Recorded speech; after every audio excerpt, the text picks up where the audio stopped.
जैसे गऊ को सरेआम काटा गया है वैसे सरेआम उसे फांसी होनी चाहिए। সব ভারতীয় মাংস খেতে শুরু করলে তো মাংসের দামও বেড়ে যাবে। ये माँ है हमारी गौ माता। তো আমার কোনো অভিযোগ নেই আপনারা যদি মাংস না খান। क्यों गौ हत्या पूरे भारत में बंद नहीं हो सकती? তাহলে আপনারা 2 মিনিটও বাঁচতে পারবেন না।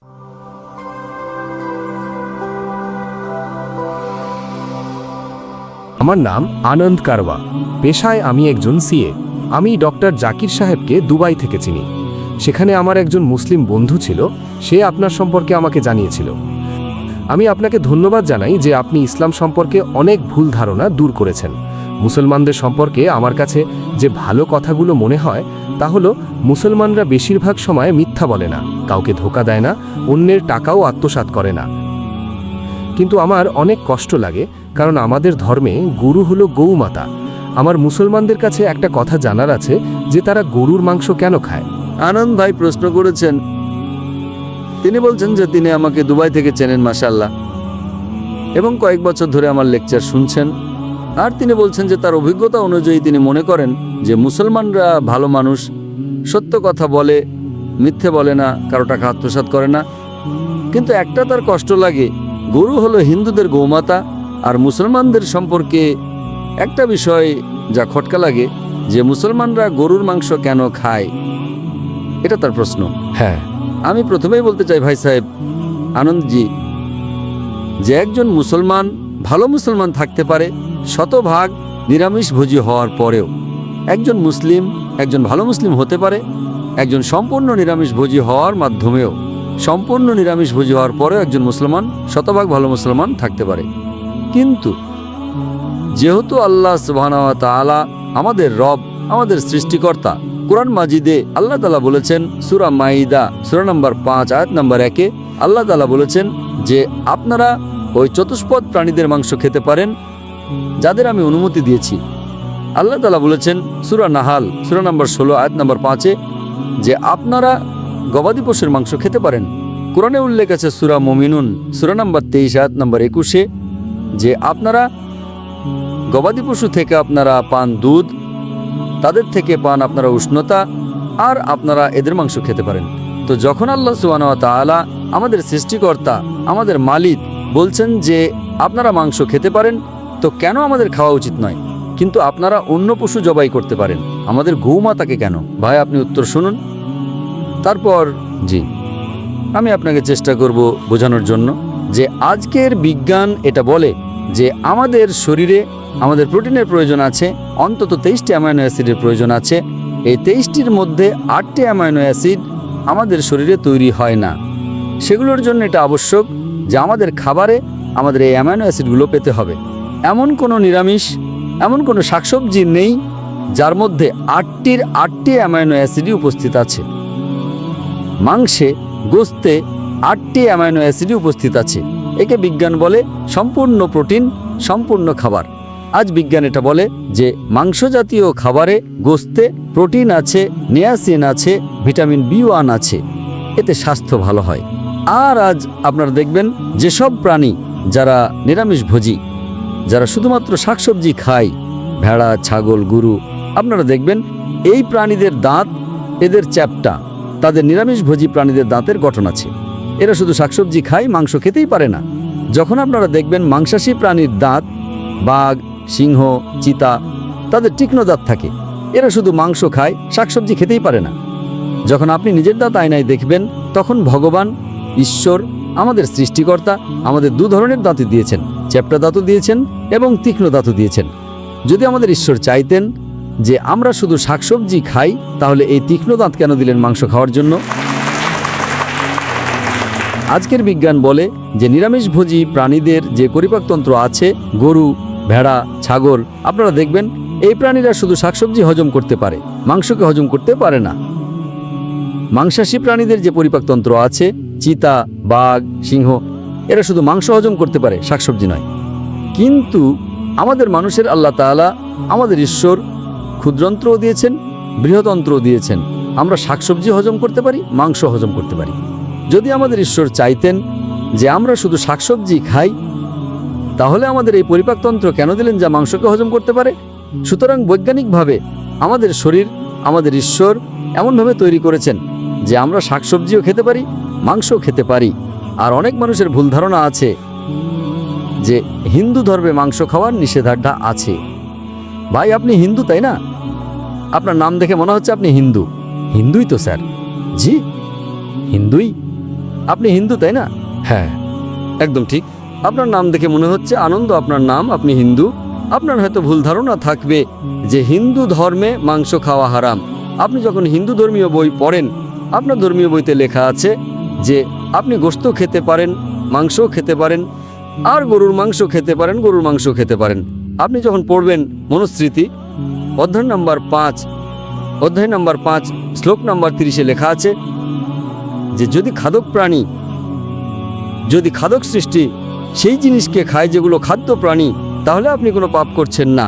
কারণ ঈশ্বর কিছু সৃষ্টিকে বানিয়েছেন খাওয়ার জন্য, আর কিছু সৃষ্টি অন্যের খাদ্য হওয়ার জন্য। কিছু সৃষ্টি খাওয়ার জন্য এবং কিছু সৃষ্টি খাদ্য হওয়ার জন্য।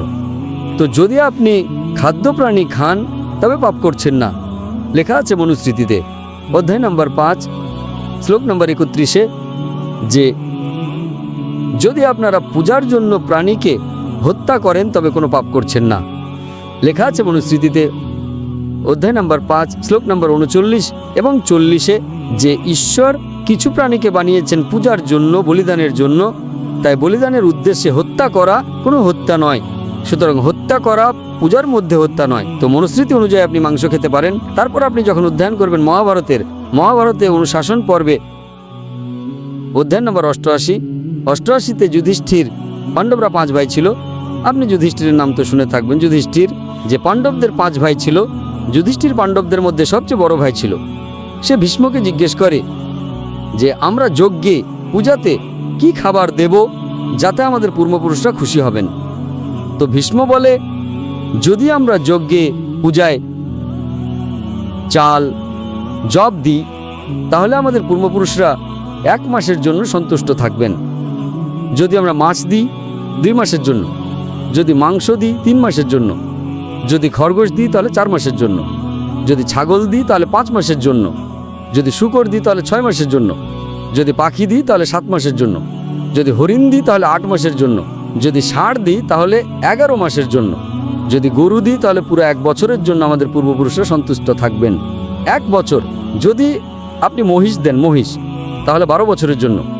যদি গন্ডার দেন বা লাল মাংস, তাহলে আমাদের পূর্বপুরুষরা চিরকালের জন্য সন্তুষ্ট হবেন।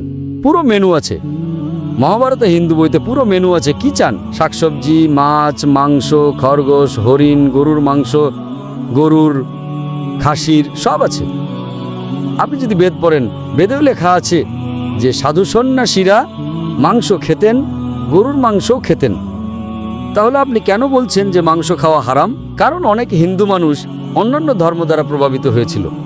ধর্ম দ্বারা প্রভাবিত হওয়ার পরে কিছু ধর্ম বিশ্বাস করে অহিংসাই, আর তারা মনে করে যে প্রাণীকে হত্যা করা পাপ, কারণ প্রাণীর প্রাণ আছে। শাকসবজিতে প্রাণ নেই, গাছপালায় প্রাণ নেই, সেজন্য শাকসবজি খাওয়া ভুল নয়, কিন্তু প্রাণী খাওয়া ভুল। আজ বিজ্ঞান উন্নতি করেছে আর আমরা জানি যে গাছপালাতেও প্রাণ আছে। তো তাদের যুক্তি একটু বদলে গেল। হ্যাঁ জাকির ভাই, আমরা জানি গাছপালায় প্রাণ আছে, কিন্তু গাছপালা তাদের ব্যথার অনুভূতি হয় না, তাদের ব্যথা হয় না, গাছপালার ব্যথা হয় না, সেজন্য প্রাণী খাওয়া বড় পাপ, গাছপালা খাওয়া কম পাপ। আজ বিজ্ঞান আবার উন্নতি করেছে। উন্নতি করার পর আজ বিজ্ঞান এটা বলে যে গাছপালারও ব্যথা হয়, কিন্তু তাদের ব্যথার শব্দ আপনারা শুনতে পান না।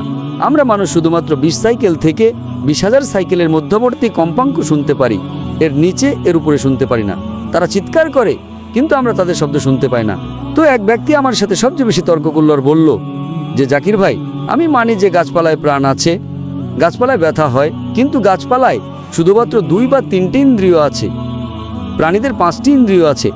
সেজন্য প্রাণী হত্যা করা বড় পাপ, গাছপালা খাওয়া কম পাপ। তো আমি তাকে জিজ্ঞেস করলাম যে যদি আপনার ভাই জন্মগ্রহণ করে 2টি ইন্দ্রিয় কম নিয়ে, সে শুনতে পায় না, বোবা আর বধির, যখন সে বড় হয় আর যদি কোনো মানুষ তাকে হত্যা করে, তাহলে কি আপনি গিয়ে যে বিচারককে বলবেন মাই লর্ড, খুনিকে কম শাস্তি দিন, কারণ আমার ভাই বোবা ছিল, বধির ছিল, সে শুনতে পেত না, কথা বলতে পারতো না? আপনি তো বলবেন খুনিকে দ্বিগুণ শাস্তি দিন। আমার ভাই তো নিষ্পাপ ছিল, না শুনতে পেত না কথা বলতে পারত। ইসলামে 2টি ইন্দ্রিয় কম বা 2টি ইন্দ্রিয় বেশি বলে কিছু নেই। ইসলামে আল্লাহ তাআলা বলেছেন সূরা বাকারা সূরা নম্বর 2 আয়াত নম্বর 168-তে, আল্লাহ আপনাদের যেসব পবিত্র বস্তু দান করেছেন তা থেকে আহার করুন। যে ভালো জিনিস আপনাদের আল্লাহ দিয়েছেন সেটা আপনারা খেতে পারেন। তো আপনারা যদি অধ্যয়ন করেন ধর্মীয় বইগুলোর এবং বিজ্ঞানের, মাংস খাওয়া কোনো ভুল নয়। আর আমার বিশেষ করে কোনো অভিযোগ বা অনুযোগ নেই যদি অমুসলিমরা, যদি হিন্দুরা মাংস না খায়, আমার কোনো অভিযোগ বা অনুযোগ নেই। কারণ যদি সব ভারতীয় মাংস খেতে শুরু করে তাহলে ভারতে মাংসের দাম বেড়ে যাবে। আজ মূল্যবৃদ্ধির যুগ, পেট্রোলের দাম বাড়ছে, সব ভারতীয় মাংস খেতে শুরু করলে তো মাংসের দামও বেড়ে যাবে। তো আমার কোনো অভিযোগ বা অনুযোগ নেই আপনারা যদি মাংস না খান। কিন্তু যদি আপনারা এটা বলেন যে মাংস খাওয়া ভুল, তাহলে আপনারা আপনাদের ধর্মীয় বইগুলো সম্পর্কে জানেন না আর বিজ্ঞান সম্পর্কেও জানেন না। যদি আপনারা বলেন কারো প্রাণ নেওয়া উচিত নয়, তাহলে আপনারা 2 মিনিটও বাঁচতে পারবেন না। আমরা যে শ্বাস নিচ্ছি, এই জীবাণু আছে, জীবাণুতেও প্রাণ আছে। আপনারা শ্বাস নেওয়ার মাধ্যমে তাদের হত্যা করছেন, তো আপনারা বাঁচতেই পারবেন না। ইসলামে এটা হলো যে জিনিসের অনুমতি আছে সেটা আপনারা খেতে পারেন, যা হারাম সেটা খাওয়া উচিত নয়। আশা করি আপনার প্রশ্নের উত্তর পেয়েছি।